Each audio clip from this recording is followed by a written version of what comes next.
This next video, the third video in this series, is about the books of history. The history books begin with Joshua and run to Esther.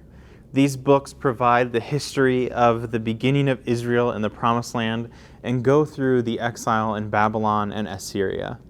They recount the great kings of Israel and tell of the failures of some kings. For the sake of this video, we are going to divide these history books into four major sections. These are imperfect, as a lot of these books overlap one another. There is no consistent defining chronological order that is the Old Testament. A lot of these books serve as layers on top of one another. So it's not a linear history, it kind of layers on top of one another. And these four major sections are the first of Joshua, Judges, and Ruth. This is the pre-kingdom period of Israel. The second section is the United Kingdom of Saul, David, and Solomon. These stories are found in 1st and 2nd Samuel, 1st Kings, and the first part of 2nd Kings 1 through 7, 1st Chronicles, and 2nd Chronicles 1 through 9. The third section is the divided kingdom post-Solomon pre-exile, where the northern and southern kingdoms are separate from each other. This would be 2 Kings 8 through 25 and 2 Chronicles 10 through 36.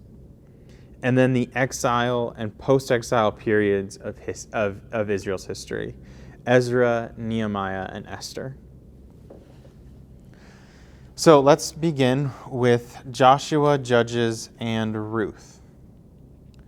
Joshua and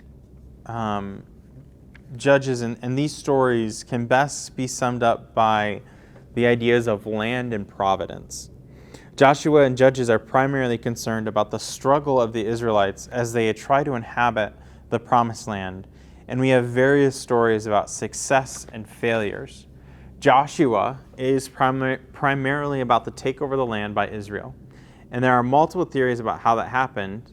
But these stories of Joshua and Judges are primarily a collection of stories about how Israel, a confederation of tribes, is trying to live into the promise of God with varying degrees of success. By the end of Judges, we see that the people of God are clamoring for a king, hoping that that king will provide success in that endeavors. Judges is really the same story over and over and over again. God calls someone to do his work. Israel gathers around that person. They do the work. And then Israel collapses back into sin and chaos. And it's a repeated story over and over again. And so Israel as a people group have varying degrees of success as to how they inhabit the land that has been promised to them. And so at the end of the story, we have the people crying out for a king. The story of Ruth doesn't really fit anywhere in the Bible because it's one about providence. It's about how regular people, not from a priestly or royal or even Israelite lineage, if they are faithful and follow Yahweh, how he provides and cares for his people, with Ruth being the great-grandmother of David. The next section of the Israelite story is that of the United Kingdom. The beginning of this story begins with a prophet whose name is Samuel, and he is called to serve God, and he is the prophet who gives Saul his authority as king over Israel. This is significant as the kings of Israel were requested by the people. The people of Israel, having regional conflicts, wanted a centralized authority to command armies and defend the borders. And at first, it seems like they've chosen a king who will not only preserve national identity, but also be faithful to God. This is shortly lived. Saul becomes a timid and fearful king, unwilling to do battle with the Philistines out of fear. This is where the story of David interjects with the story of Saul. David kills the giant Goliath and is given praise and drives Saul into madness.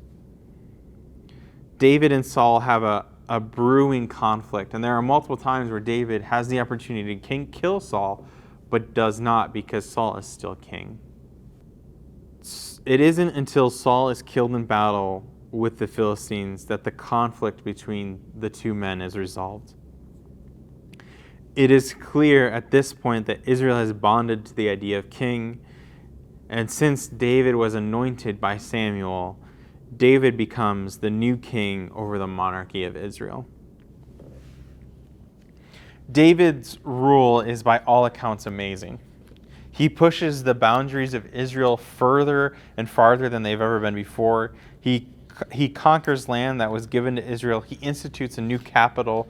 He institutes religious reforms and drives Israel into a new understanding of kingship and kingdom.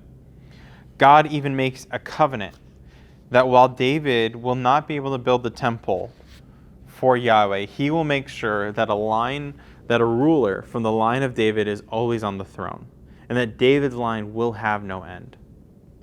This interaction highlights the difference between Saul and David.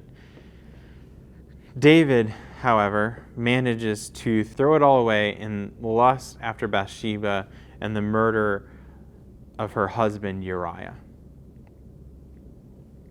I just want to take a moment to pause here and say that when you read through the Old Testament, you begin to see the worst of humanity. Murder, sexual perversion and misconduct, greed, ignorance, theft, and deception. We see stories of great men who almost immediately fail. If we were to honestly create a movie of the Bible, it would be R-rated. I think we, in some cases, have become so familiar with the biblical text that we miss things that should disgust us. The story of David and Bathsheba is one of those stories. It is the story of a man who wields an immense amount of power and uses it for his own sexual desire. The rest of the story of David is how his failures come home to roost and how they fulfill the prophecy of Nathan, that his house will forever see the sword. One of David's sons rapes his half-sister. Another son starts a rebellion and civil war. David's personal failures become public, bloody, and deadly. It is at this point where Solomon continues the line of David in Israel. And Solomon, again, is a great king. He develops the kingdom of Israel more. He inherits the success of his father and grows it immensely. He is considered the wise king not only because of his asking for wisdom from God, but because he develops the wisdom tradition of Israel that will be discussed in the next video. Solomon not only builds great structures and the temple, but he builds political power through political marriages. And eventually, these alliances, these marriages that he takes, are what lead him astray from following Yahweh. And at this point, it reveals that Solomon has enemies outside of Israel and inside, one of those being Jeroboam. It is at this point where the kingdom of Israel departs into two different kingdoms. The northern tribes form the northern kingdom, and then Judah forms the southern kingdom. In the north, there is a line of kings, and the primary question that is asked is whether or not they upheld the law of Yahweh. This is where significant figures such as Elisha and Elijah appear, and the story centers upon them in Kings. This is important as it shows that the book of Kings are not necessarily concerned about the accomplishments of these kings, but about their faithfulness to the Lord. This is a defining characteristic of the book of Kings and of Chronicles. It is concerned about the theological and religious impact of the kings of Israel. For the most part, in the north, the kings are a disaster. They choose not to follow Yahweh and end up in the hands of the Assyrians. The southern kingdom has some good kings. But there is a goal that is hidden within the narrative of this text, and that goal is to remove the high places of idolatry. And there are only two kings who managed to do that, Hezekiah and Josiah. But yet even so, these kings were not strong enough to keep captivity from coming via the hands of the Babylonians. And so the divided kingdom period seems very short in Israel's history in the Old Testament, but it is actually a profoundly difficult and challenging period of Israel, and it is longer than the Old Testament gives us text for. This section of history is rounded out with the books Ezra, Nehemiah, and Esther. Ezra and Nehemiah were originally together in one book and detail the rebuilding of Israel. One of the interesting parts of Ezra is that the edicts from Cyrus are in Aramaic, not Hebrew, a different biblical language. And this is an example of bilingualism in the Bible, and it shows up again in the book of Daniel. Ezra and Nehemiah are risk takers and spend their time rebuilding the lost Israel.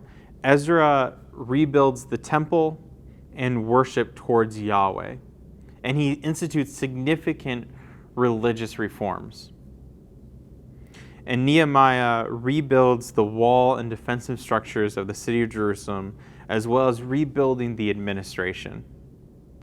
The main point of Ezra and Nehemiah is that the faithfulness of these two men in rebuilding the community of faith in Israel after a period of exile.